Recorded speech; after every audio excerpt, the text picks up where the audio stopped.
Why do you think they brought him back? Remember, it's easy to say, oh, well, he was here last year. He knows the offense. They know him.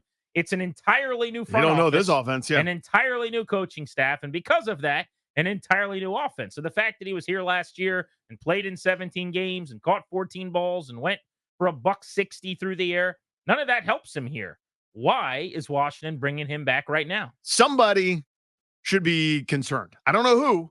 I don't know who it is, but one of the guys that we have come to count on or depend on or think is going to be on the roster because they've been good in the preseason or caught a pass against Dallas and did the scarn that time or whatever, I think might be in a little bit of danger. I don't know if it's a Dax Milne. I don't know if it's Downey Brown. I don't know if it's Jamison Crowder. I don't know exactly. But I think they saw enough to go, you know what? We need someone in that tier. Maybe could play some special teams as well. That fourth or fifth, maybe sixth guy on the depth chart. Supposedly, Crowder's flashed a bunch in practices. Like behind McLaurin, he's been the second most visible, noticeable playmaker. So he's had a pretty good camp. Not to say he's a lock to make the roster by any means. They also are somewhat light, it seems like, as far as proven punt returners go. And he gets a lot of the first reps there. So I'd like to think Jamison Crowder is going to be on the team. And after he played pretty well down the stretch last year, remember he had a great diving catch in the end zone for a touchdown. He actually had some good moments. I think he's in. If you're looking at roster locks, you got to go McLaurin, Dotson, McCaffrey. That's probably it. Beyond that, though, the competition for receivers 4 through 6 on the roster comes down to, if we're going to throw Pringle into the mix now, Pringle, De'Ami Brown, Olamide Zaccheaus, Mitchell Tinsley, Dax Milne, Jamison Crowder, and then the deep roster hopefuls, bubble guys like Bryson Tremaine from Stanford, was a college free agent last year. Kaz Allen, who we heard a lot about last year. College free agent last year at a UCLA. Demir Byrd they signed, who spent some time in San Francisco this offseason. Used to play for the Falcons years ago. He'd be a deep roster hopeful, I would call him. But if they're going to keep 6 right now, what's your guess? Beyond McLaurin, Dotson, McCaffrey, who do you think would be the other 3? And do they keep kids or do they just go super veteran heavy with their young quarterback? I would lean more towards veteran heavy because if these kids were, blossoming prospects that were highly touted draft picks or something like that, like to me, Dotson's their kid, if that makes any sense. Like that's true. Dotson and McCaffrey are the young guys. I'm thinking De'Ami Brown's like the youngest of those other guys. He's 24 years old, but he's going into his 4th year. Yeah. He's not a kid, really. If I had to guess, and this is early, it's probably irresponsible to do so, but here we go. I think Pringle. I think Zaccheaus, who has probably the most pelts on the wall. I think he had like a 600 or 700 yard season at one point. And then maybe Crowder, because you mentioned that punt return type element. So they go all vets. Yeah. I'm going to say McLaurin, Dotson, McCaffrey. And then my last 3 would be Olamide Zaccheaus, who's twitchy and quick. We had Ben Standing on a couple days ago. He said he's really been impressed. He's not a big guy by any means. Standing said he's 5'8". If he's listed at that, which he is, that's really surprising to me. I thought he was a little bigger than that. But I'll go Zaccheaus. I'll say Crowder makes it. And with the other spot, I'm still going to go De'Ami Brown against my better judgment. So then you go, why did they bring in Pringle? It's a long training camp, right? Yep. And you need bodies and you need competition. And he probably has a legitimate chance to make it if things don't go well in the preseason for Zaccheaus or Brown or Crowder. But I would not want to be Mitchell Tinsley, who made the roster and stayed on the roster, I think, all last year without much chance on game day. I wouldn't want to be Dax Milne, who's 3 years removed from being a 7th round pick. And I probably wouldn't want to be Allen or Bryson Tremaine or Demir Byrd, although the practice squad still seems likely for at least a couple of those names. You're with or without, Byron Pringle or other numbers to kind of gum up the works. Yeah, I don't know why. I mean, I know I'm ascribing my own kind of proclivities and evaluations of the roster onto this. Have Pringle on the roster, but 24 hours ago was not on the team at all. And I'm my thinking, because I'm trying to put myself in their headspace. We're going to learn so much about them this year, talking about the front office. We got a decent sort of a sample here with this first draft go around and then free agency and the like. But I think when they see a problem, this is my early read on them. When they see an issue or they see something they need to shore up, they have a certain philosophy. You could go get a 21-year-old, you could go get a 22-year-old off someone else's practice squad. They didn't. They got a veteran. It's not like he's 35. It's not like you went and got Julio Jones or someone off their couch, but they went and got someone that's been around 2 different systems, even someone that was here last year. I think they thought we need some more veteran kind of help in that room to maybe get paired with some of our young, really important players, aka McCaffrey, Dotson, and then by kind of transitivity, their quarterback, Jaden Daniels. They just have so many veterans already on offense and even at wide receiver. Jahan has been here long enough that he can grab a face mask or he can slap a butt and say, hey, man, do it this way. Even Zacchaeus, who's new here, has been He's around been for a around. long time. Jamison Crowder, who's better traveled than that guy. I mean, he's got more pages punched in the NFL passport than most people do. So it's not like they had to have just a presence. My guess is when the staff, whether that was Peters himself or somebody else, watched last year's tape, they said, "No, I think Byron Pringle's every bit as good as a bunch of the guys we have in here." I mean, is Bryson Tremaine or Demir Bird or Dax Milne, are they better than Byron Pringle? We know that the last staff didn't think that because one of them was up and active and targeted on game days and the other guys weren't. Mm-hmm. Maybe they see it the same way. But I mean, look, the bottom line on wide receiver for this team, they have to get huge production from the big boys. You got to keep McLaurin healthy. You know he's going to produce. He always does. There's very few players in this league as consistent as Terry McLaurin. And McLaurin's a guy, it doesn't matter who your quarterback is. If it's a buster like me or you, or if it's a mediocre NFL jag like Taylor Heineke, or if it's a star, and unfortunately I don't have an example to use yet because he hasn't played with one, but let's say Jaden Daniels gets there, you're going to get 70-plus catches. You're going to get 1,000-plus yards. You're going to get a lot of plays made by McLaurin. Outside of him, Dotson's got to break out. We've talked about this a ton. It's essential. Yesterday at this time, Luke McCaffrey, they took in the top 100.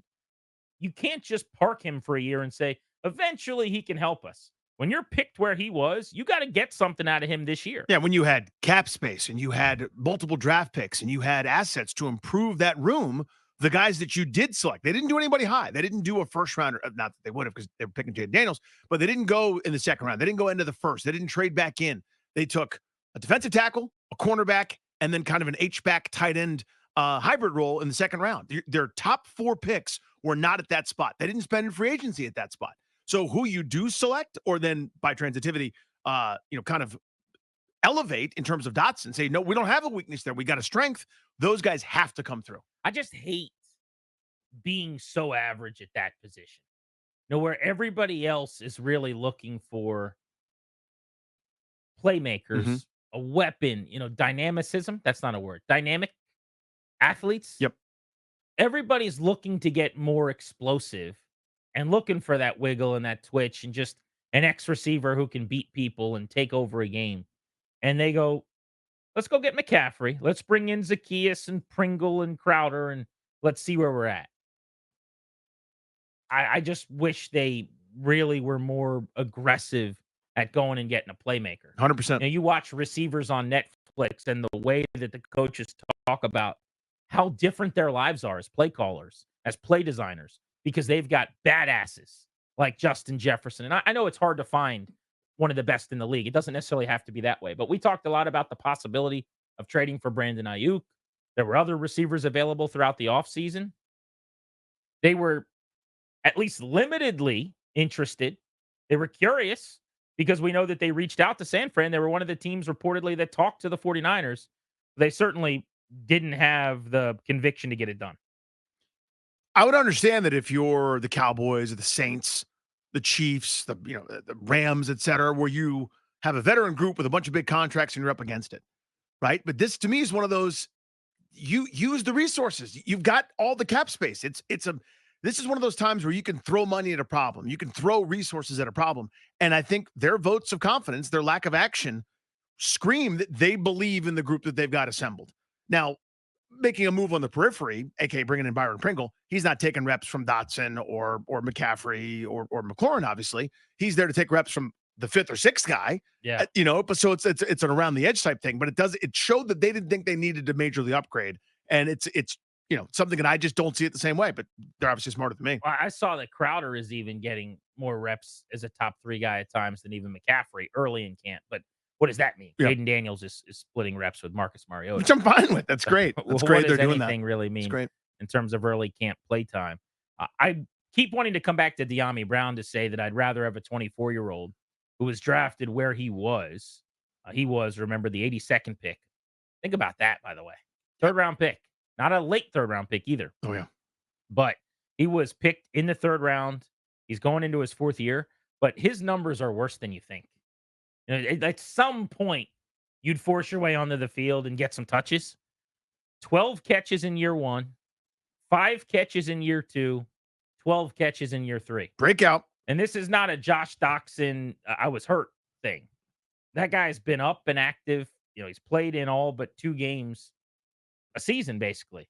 Missed 4 total games in 3 years, and he has not yet caught 13 balls in a season. So at some point, it's different coaches, it's different offenses.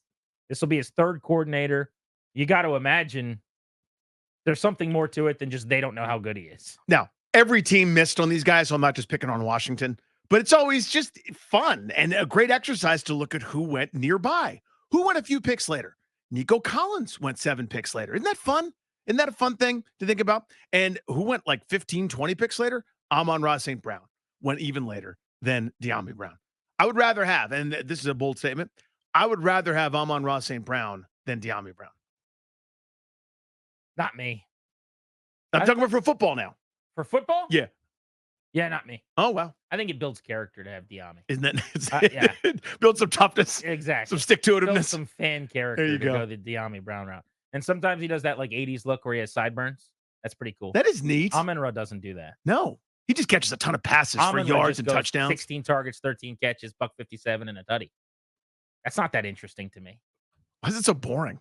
I like my wide receiver not hosting a podcast. Good point. I prefer that. Yeah. Amon-Ra St. Brown, you might get touchdowns, and you might get 15 targets, and you might get 10 catches a week. But him and his brother are going to do a podcast. I'm not even doing a bit. I think Amon-Ra St. Brown had a month where he outproduced De'Ami Brown's whole career. I'm positive of that. 29 catches, 476 yards, and 3 touchdowns. I think he has like multiple months where he's gone over that. No, I would bet $1,000 that that's the case. He's had probably half of his career catches in a game at one point. Yeah. How many career catches for De'Ami? You're saying 29? That's 29 for okay, so 476. He's never had 15 in a week, but I think he's probably had a dozen. Yes, he has. So I would say there has been a 2-game stretch where he outcaught him, and a 3-game stretch where he outgained him. But no, the Lions can have him. He's just very likable and really smart and a great player. And good for them. I'm not interested in that. Good for those guys.